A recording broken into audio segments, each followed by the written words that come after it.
I am Lata Kumari Chachia, Assistant Professor Chemistry, Shri Ratanlal Kanwarlal Patni, government PG college Kishangarh. Student, हम अपने last lectures में rotational spectroscopy को discuss कर चुके थे। आज हम वाइब्रेशनल स्पेक्ट्रोस्कोपी को शुरू कर रहे हैं। ठीक है, जैसे कि हमने बताया था पहले कि वाइब्रेशनल स्पेक्ट्रोस्कोपी, ठीक है, इसको हम IR स्पेक्ट्रोस्कोपी भी कहते हैं। IR स्पेक्ट्रोस्कोपी क्यों कहते हैं कि इसमें यदि हम माइक्रोवेव रेडिएशन इलेक्ट्रोमैग्नेटिक रेडिएशन की हम IR रीजन की रेडिएशन यदि मॉलिक्यूल पे हम आपतित करवाते हैं, ठीक है, और उससे हमें स्पेक्ट्रा मिलता है तो वो क्या कहलाएगा, IR स्पेक्ट्रा। ठीक है, और IR रेडिएशन को यूज़ कर रहे हैं इसलिए हम वाइब्रेशनल स्पेक्ट्रोस्कोपी को IR स्पेक्ट्रोस्कोपी भी कहते हैं, क्योंकि IR रेडिएशन को एब्जॉर्ब करने से मॉलिक्यूल में क्या होंगे, वाइब्रेशन। तो ये क्या है, इसलिए वाइब्रेशनल स्पेक्ट्रोस्कोपी भी है। ठीक है, जो IR जो रेडिएशन है वो कैसी होती है, लोअर फ्रिक्वेंसी की और लॉन्गर वेवलेंथ की होती है। ठीक है, और जो IR स्पेक्ट्रोस्कोपिकल रीजन है वो 667 से लेकर 4000 सेंटीमीटर इन्वर्स है, जो IR स्पेक्ट्रोस्कोपिकल रीजन। ठीक है, और IR स्पेक्ट्रोस्कोपी से हमें क्या पता चलता है, यदि कोई मॉलिक्यूल IR रेडिएशन को एब्जॉर्ब करता है और हमें IR स्पेक्ट्रा मिलता है तो IR स्पेक्ट्रोस्कोपी क्या बताती है, किसी भी मॉलिक्यूल के अंदर फंक्शनल ग्रुप को बताती है। ठीक है, IR स्पेक्ट्रोस्कोपी क्या बताती है, किसी भी मॉलिक्यूल के अंदर कौन सा फंक्शनल ग्रुप प्रेजेंट है। ठीक है, गैशियस फेस में यदि मॉलिक्यूल है, ठीक है, तो यदि वो IR रेडिएशन को एब्जॉर्ब कर रहा है मॉलिक्यूल, तो उसमें क्या होगा, वाइब्रेशनल एनर्जी लेवल में चेंज आएगा और रोटेशनल एनर्जी लेवल में भी चेंज आएगा। ठीक है, क्योंकि IR रेडिएशन सफिशिएंट होती है कि IR रेडिएशन एब्जॉर्ब करने से मॉलिक्यूल में वाइब्रेशन तो होंगी और रोटेशन में तो वाइब्रेशन से भी कम ऊर्जा की ज़रूरत होती है।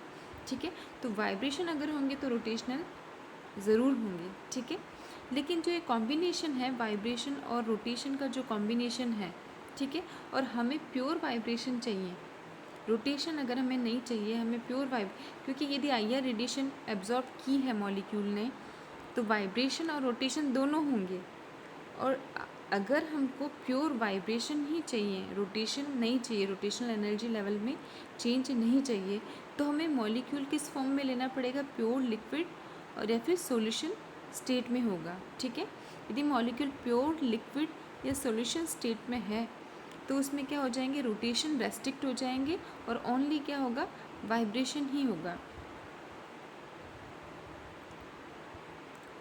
तो अभी जैसे हमने बात की थी कि जब मॉलिक्यूल IR रेडिएशन को एब्जॉर्ब करता है तो दो तरह के चेंजेस होते हैं मॉलिक्यूल में, रोटेशनल एनर्जी लेवल में चेंज आएगा और सेकंड क्या है, वाइब्रेशनल एनर्जी लेवल में चेंज आएगा। ठीक है, और जब मॉलिक्यूल IR रेडिएशन को एब्जॉर्ब करता है, ठीक है, और हम ग्राफ लेते हैं इसके एब्जॉर्बेंस या फिर ट्रांसमिटेंस कहें, उसका वेव नंबर के साथ जब हम स्पेक्ट्रा लेते हैं तो जो स्पेक्ट्रा मिलेगा वो क्या है, हमारा IR स्पेक्ट्रा।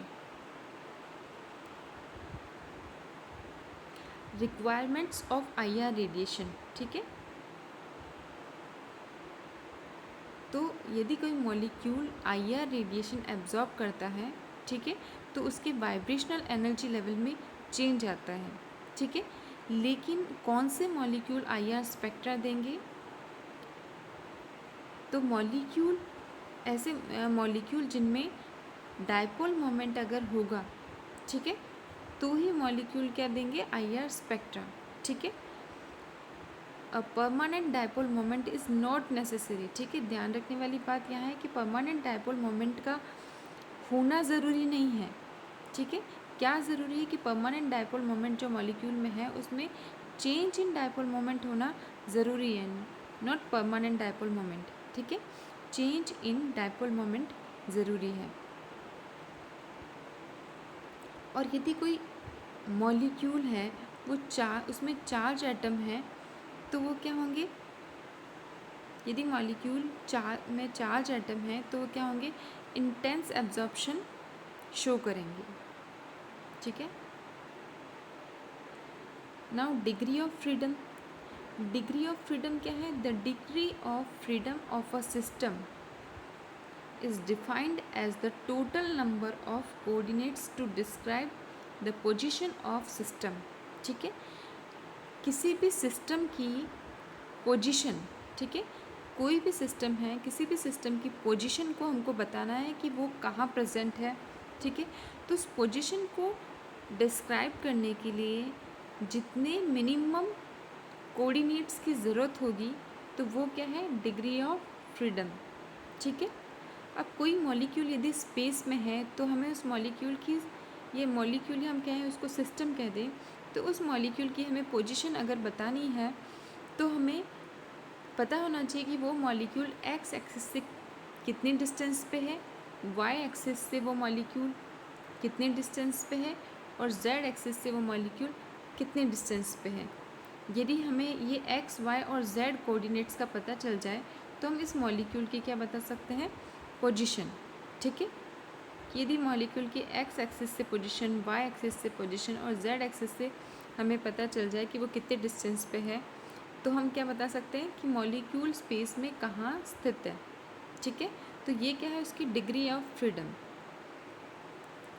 कि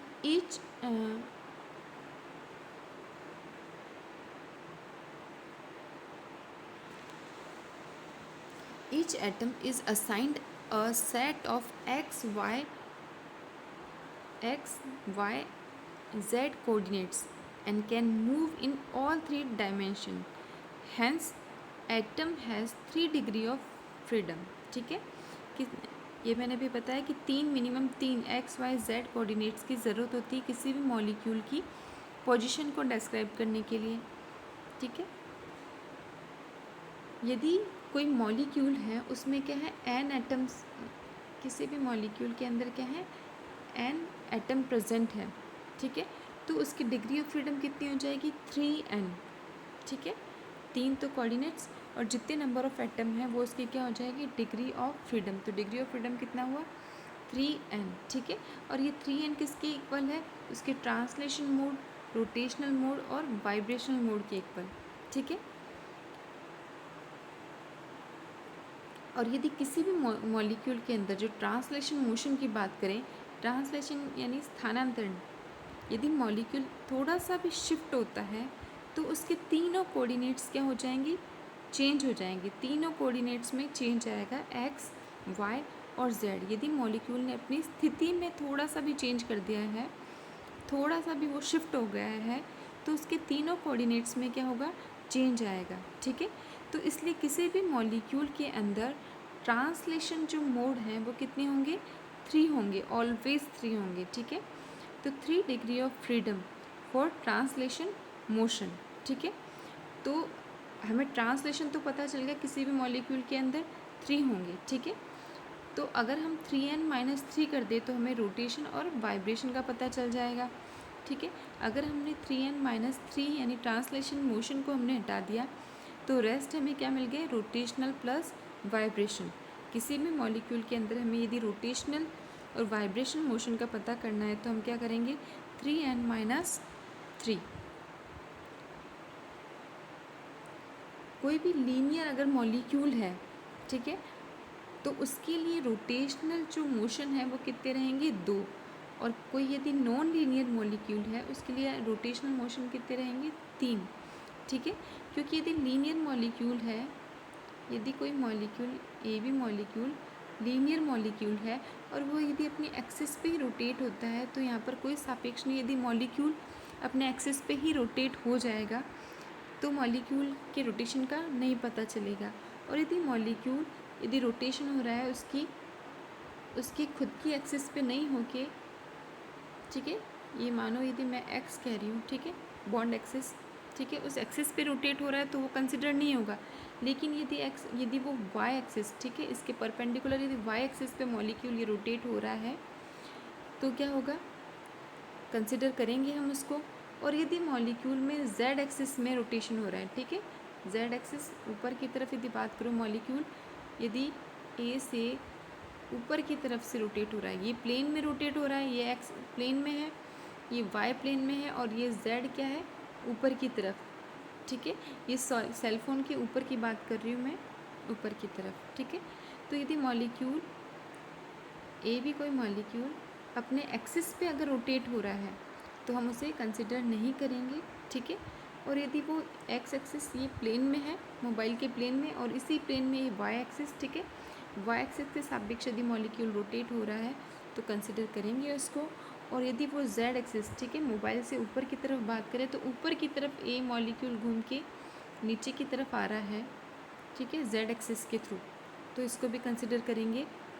लेकिन उसके एक्सिस पे हम उसको कंसिडर नहीं करेंगे।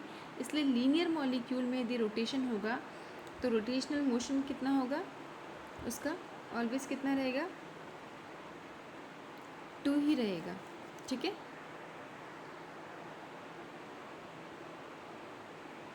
और अगर नॉन लीनियर मॉलिक्यूल है तो उसके लिए रोटेशनल मोशन क्या रहेंगे, ऑलवेज 3 रहेंगे, ठीक है।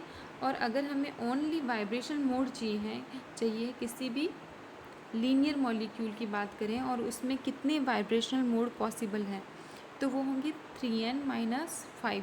3 क्या है, 5 में से 3 तो क्या है ट्रांसलेशन मोशन प्लस 2 क्या है रोटेशनल मोशन, तो टोटल कितनी हो गई ये 5। तो 3n-5 क्या है किसी भी लीनियर मॉलिक्यूल के लिए वाइब्रेशनल मोड, ठीक है। और यदि हम नॉन लीनियर मॉलिक्यूल के लिए वाइब्रेशन मोड की बात करें तो वो कितने होंगे 3n-6। यदि किसी मॉलिक्यूल में n एटम प्रेजेंट है, ठीक है, तो उसके लिए टोटल डिग्री ऑफ फ्रीडम कितने हो गए, ये हमने बात कर ली थी 3n, ठीक है। और 3n-3 क्या है उसके लिए रोटेशनल प्लस वाइब्रेशनल मोशन। और यदि हमें ओनली वाइब्रेशनल मोड चाहिए तो 3n-5 लीनियर मॉलिक्यूल के लिए, और यदि नॉन लीनियर मॉलिक्यूल है तो उसके लिए 3n- क्या हो गए 6। मोड ऑफ वाइब्रेशन, ठीक है, वाइब्रेशन के मोड फर्स्ट है कितने टाइप के हैं, स्ट्रेचिंग, दूसरा है बेंडिंग। स्ट्रेचिंग को यहाँ 2 टाइप्स में डिवाइड कर रखा है, सिमेट्रिक, असिमेट्रिक, और बेंडिंग यहाँ 2 टाइप से हैं, इन द प्लेन और आउट ऑफ द प्लेन, ठीक है। वाइब्रेशन कितने हैं यहाँ पे, स्ट्रेचिंग और बेंडिंग। स्ट्रेचिंग अभी हमने बात की थी, सिमेट्रिक, असिमेट्रिक। बेंडिंग क्या है, सीजरिंग, रॉकिंग इन प्लेन, वैगिंग, ट्विस्टिंग क्या है आउट ऑफ द प्लेन, ठीक है। स्ट्रेचिंग यानी बॉन्ड, जब हम किसी बात करें ए और बी, ए भी कोई मॉलिक्यूल है, इसमें इस बॉन्ड की बात कर रहे हैं तो ये बॉन्ड जो है वो IR रेडिएशन को यदि एब्जॉर्ब करेगा तो इसमें क्या होने लग जाएंगे, वाइब्रेशन होने लग जाएंगे, ठीक है। अब इस बॉन्ड को हम कंसिडर कर रहे हैं एज अ स्प्रिंग। यदि हम किसी स्प्रिंग को हम खींच के छोड़ देते हैं तो वो कैसे वाइब्रेट होती है, वैसे ये मॉलिक्यूल क्या होने लग जाएगा, वाइब्रेट होने लग जाएगा यदि मॉलिक्यूल IR रेडिएशन को एब्जॉर्ब करता है, ठीक है। तो स्ट्रेचिंग में क्या है, सिमेट्रिक और असिमेट्रिक, ये इसका बढ़ना या घटना क्या है, स्ट्रेचिंग, ठीक है। और बेंडिंग क्या है, यदि कोई भी ट्राई एटॉमिक मॉलिक्यूल की बात करें तो बॉन्ड एंगल में अगर चेंज आ रहा है तो क्या हो जाएगा, वो बेंडिंग कहलाएगा। और यदि बॉन्ड लेंथ में जो चेंज आएगा वो क्या कहलाएगा, स्ट्रेचिंग, ठीक है। अगर बॉन्ड लेंथ में चेंज आता है तो हम स्ट्रेचिंग कहेंगे, और बॉन्ड एंगल में चेंज आएगा तो हम क्या कहेंगे उसको, बेंडिंग, ठीक है। अब स्ट्रेचिंग 2 तरह की है, सिमेट्रिक और असिमेट्रिक। स्ट्रेचिंग क्या है, a change in the length of a bond such as carbon hydrogen और कार्बन कार्बन की बात करें तो यहाँ सिमेट्रिक स्ट्रेचिंग है, असिमेट्रिक स्ट्रेचिंग है। सिमेट्रिक स्ट्रेचिंग मीन्स दोनों बॉन्ड एक साथ क्या हो रहे हैं, स्ट्रेच हो रहे हैं, ठीक है, या फिर दोनों बॉन्ड एक साथ क्या होंगे, कंप्रेस होंगे, ठीक है। तो ये क्या हो गई स्ट्रेचिंग। और असिमेट्रिक स्ट्रेचिंग से मतलब है एक बॉन्ड का इंक्रीज होना बॉन्ड लेंथ और दूसरे का क्या हो रहा है, डिक्रीज़ होना, ठीक है।